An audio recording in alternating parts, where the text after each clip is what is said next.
Hi, welcome back to my channel. Today I'm going to make one of my favorite little apple dishes that I've actually been making since I was a little kid in preschool. I believe I got this recipe. I don't even remember where I got it from, but it's just been with me for a while. It's called an apple Betty crisp. So to start, you're going to take a pie pan and you're going to put some butter in there, and you're going to smear the butter around to coat the pan so that way the apples don't really stick. I've already put, it's about a tablespoon of butter, so I put it in, and if there's a little bit of extra, that's okay too. Just go ahead and leave it in the pan. It will add a little bit of extra flavor. So I do have some apples. I'm actually using Gala apples. You can use Golden Delicious. You can use whatever apples that you really want to use. I prefer the Galas just because they're one of my favorite apples. So these are the Gala apples I use. So I'm going to peel them and get off as much of the skin as possible. You can leave the skin on, but it does make it a little bit tough because the skin doesn't get as soft if the apples are peeled. So I always prefer to peel mine. And I'm using 3 of the Gala apples. And then I'm going to use my apple slicer, and I'm going to slice the apples, my apple slicer, like so. And then I'm going to just mound them into my pie pan here as I go along. No particular order, just in here. So. And again, this is called an apple Betty crisp. And like I said, I've had this recipe for years. I remember making it like when I was in preschool or maybe kindergarten. I don't really remember, but I just always loved it and have made it over the years. And it's always a family favorite when I make it. So I decided to make it today.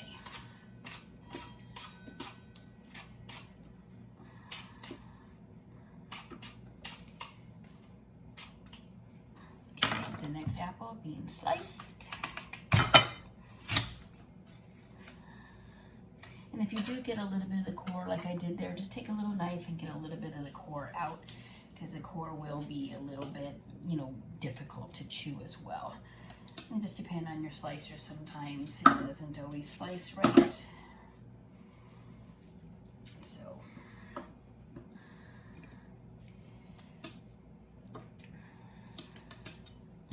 And you really don't want seeds in your dish, sorry.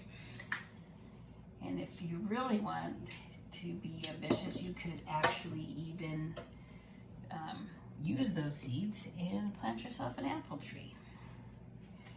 But it depends. So again, this is the apple Betty crisp. So I'm trying to do this a little bit quickly, so then that way our video is not too long. So this is the 3rd apple. And you're just placing the apples in there. You're not really doing them in any particular order. So, sorry if this video is a little bit longer than what I normally do. I do know I try to keep my videos pretty short, but this one is like really good. So you kind of got to watch the steps. I probably should have peeled some of the apples a little bit beforehand so you could have seen, but I didn't. All right. So again, here's the apples, and like I said, they don't need to be mounding up. I mean, you can make, as high as you want. I mean, you could put 4 apples in if you want. It's not gonna, make a big world of difference if you put 4 apples. I'm just using the 3 on mine.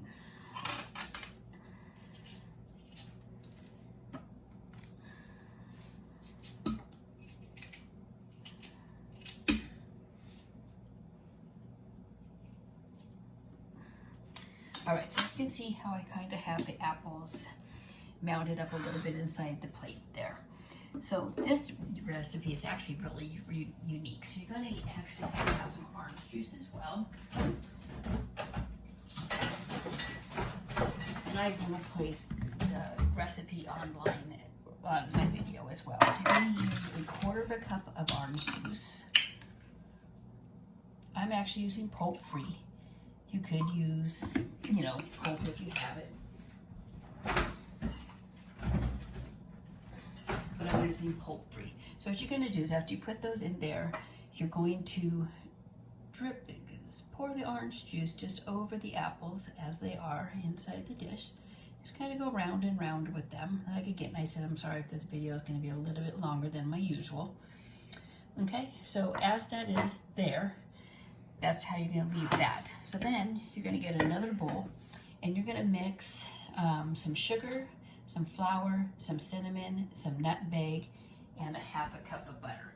Your butter does need to be soft, so I've actually let mine sit out for a little bit just to make it so it's been soft. So it's at room temperature, I would say. So I'm going to use 3/4 of a cup of flour. This is just regular flour that I'm using. So this is a half a cup of the flour. I'm going to put it in this bowl. And then I'm going to add 1/4 of a cup to make my 3/4 of a cup.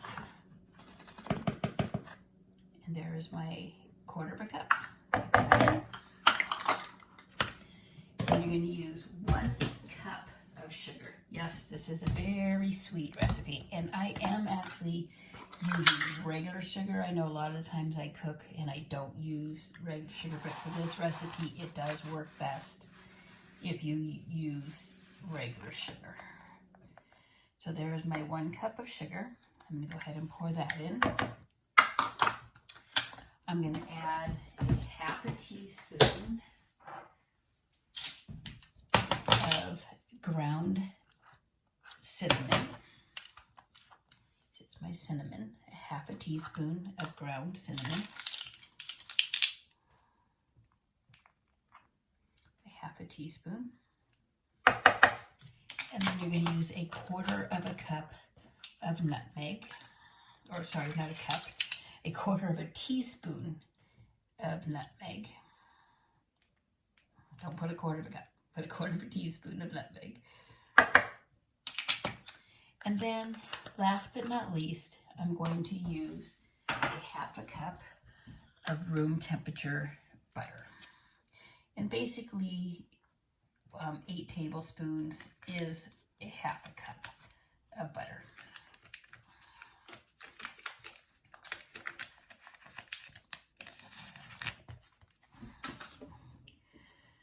So now I'm going to take my knife and I'm kind of going to chop up the butter a little bit just into it.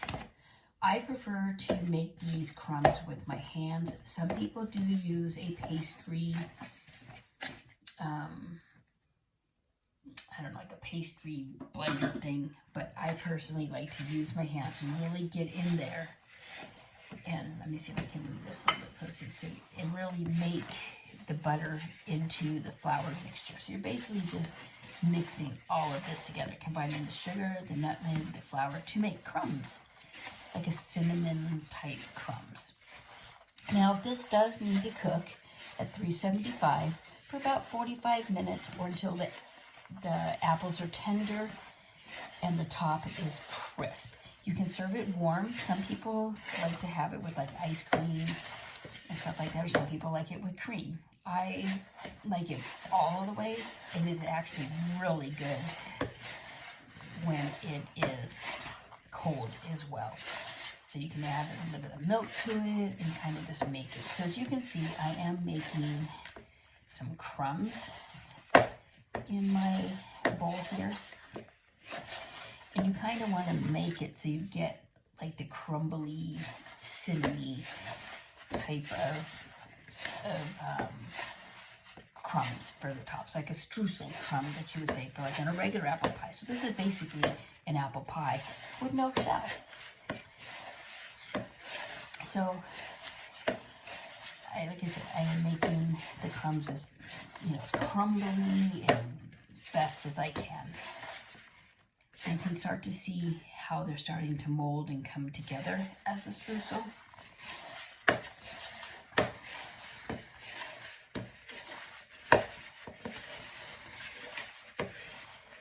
Okay, so now that I have that, I'm going to put the streusel over the top of my apples like so.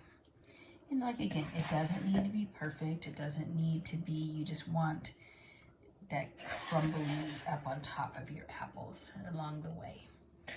So now this has to cook for about 45 minutes, give or take, depending, until the apples are tender. So what I'm gonna do is I'm gonna go ahead and I'm gonna stop this video here.